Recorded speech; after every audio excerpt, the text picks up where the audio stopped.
It is 11 a.m. here in London. It's 1 p.m. in Damascus. I'm Monita Rajpal. This is World One. The session is due to start soon in Britain's Parliament in response to the worst rioting to hit English cities in a generation. The Prime Minister recalled the House of Commons from its summer break to address the crisis. Lawmakers will be hoping for answers to their questions about policing.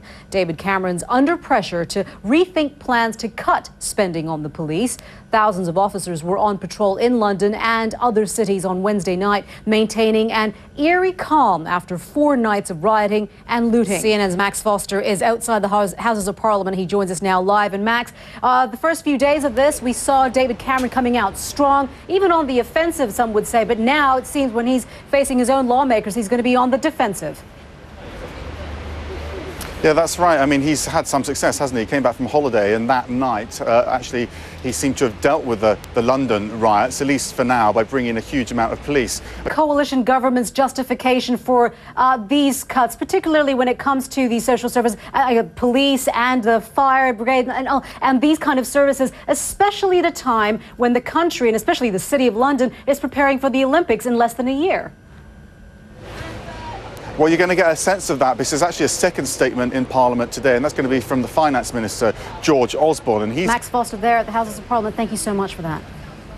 Well, we want to take a look at what newspapers around the world are saying about this. There is an opinion piece in the China Daily with the headline, "City at Boiling Point." It goes on to say the riots offer food for thought, not just for the UK, but also for other developed countries. They were the outburst and explosion of a society that has been suffering in silence and which had reached the tipping point. A headline in the Sydney Morning Herald in Australia reads, "Widespread policy failures have bred a feral British underclass." It goes on to say, it's a commentary piece. It says, "This pot has been simmering for a long time. Much is made of the income inequality and social division in Britain, and it is real and unhealthy, but so too is the culture of welfare dependency." And in Northern Ireland, Belfast Telegraph's headline is, "A rhetoric of revenge will not rid streets of rioters." The opinion piece says the rioting tends to exhaust itself when the young have enjoyed the pleasures of destruction and theft as much as because of the restoration of order by the police. What matters more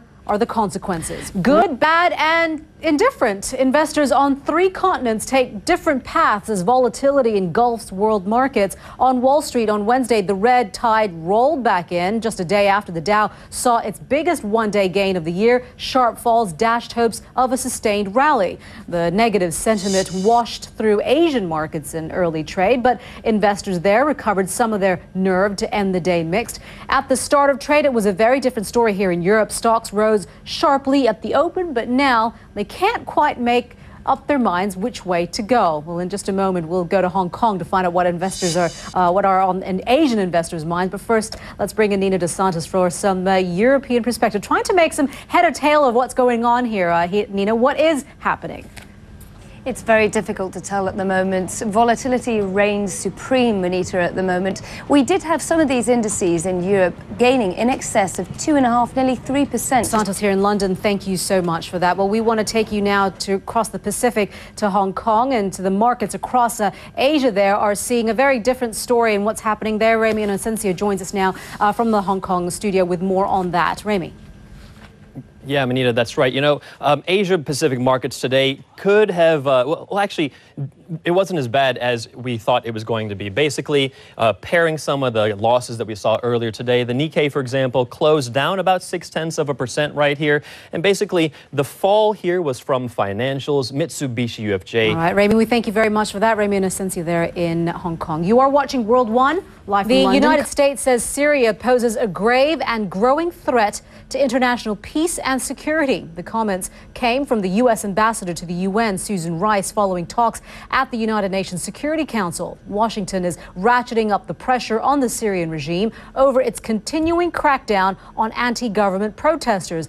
In the latest move, it has slapped sanctions on 3 Syrian businesses. War of words broke out at the United Nations between the Syrian ambassador and Britain's deputy ambassador. They clashed over how authorities in both countries are responding to unrest on their streets. Syria's Bashar Jafari accused Britain of arrogance and hypocrisy. It's very indicative and informative Britain's deputy ambassador said it was absurd to draw parallels between what was happening in the two countries. In the United Kingdom, you have a situation where the government is taking measured, proportionate, legal, transparent. CNN has not been allowed to return to Syria to report directly on recent events. CNN's Arwa Damon is monitoring developments from nearby Lebanon. She joins us now from the capital in Beirut. Arwa, let's start with those sanctions that have been slapped now on Syria, specifically the mobile company. Well, I guess the question is what kind of impact that's actually going to have. Yeah, Monita, and it doesn't really seem as if that's going to have all that great. Two deadly bombings have hit northwest Pakistan. The first targeted a passing police truck, killing 5 people and wounding 14 in the city of Peshawar. In Somalia, the United Nations says 1 in 10 children under the age of 5 are dying every 11 weeks as a result of the country's famine. And it is spreading faster than aid agencies can handle. On top of that, the UN says Somalia's transitional government must take control in Mogadishu. Otherwise, warlords may take parts of the city abandoned by Islamist insurgents last week. As CNN's Nima Albaghi reports, despite the best efforts of aid agencies, time is running out for millions of Somalis. Calm returned to the streets of London and other British cities Wednesday after 4 nights of violence. England is still reeling from scenes of mass rioting and looting. An emergency session of Parliament will get underway soon to debate the disturbances. Of course, we'll bring that to you live.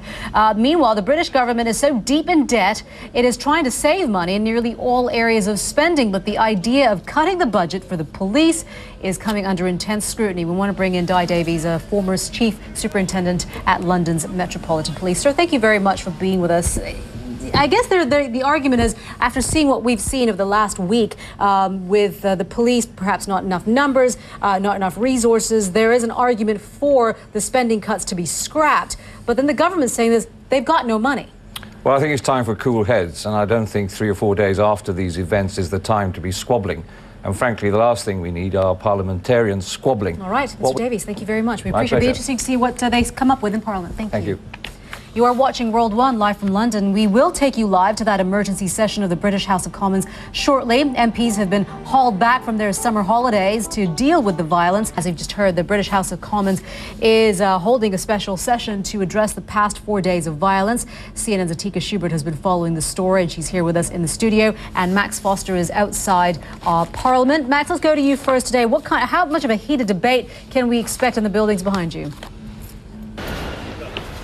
Yeah, it's going to be a big debate, a big question for David Cameron really today, a big test for David Cameron. All the MPs, the members of Parliament, have been recalled to London to debate this key issue. Thank you very much for that. Here with us is Atika Schubert, and just as Max was saying, you know, communities are wondering what's happening within their own neighbourhoods and whether there's enough resources. But meanwhile, what the government has done has thrown resources at the courts, keeping them open all night. Yes, exactly. In fact, we've seen them go all through the night processing this backlog of arrests. Remember, more than almost 800, in fact, I think over 800 people have been arrested. And today, police say they're going to be knocking on doors, carrying out another 100 arrest warrants, hauling people into jail as they get prison as they get more evidence of people who are involved in the violence. And it makes it difficult for the judge, I guess, the court system as well, because the rest of the country, residents are calling for the harshest sentence to be thrown down and thrown the book at them, basically. And meanwhile, you've got this mixed picture of who is actually. I understand being told that the Prime Minister is now at the Houses of Parliament. Sorry, Tika, let's just go live there. For returning. When there are important events in our country, it is right that Parliament is recalled.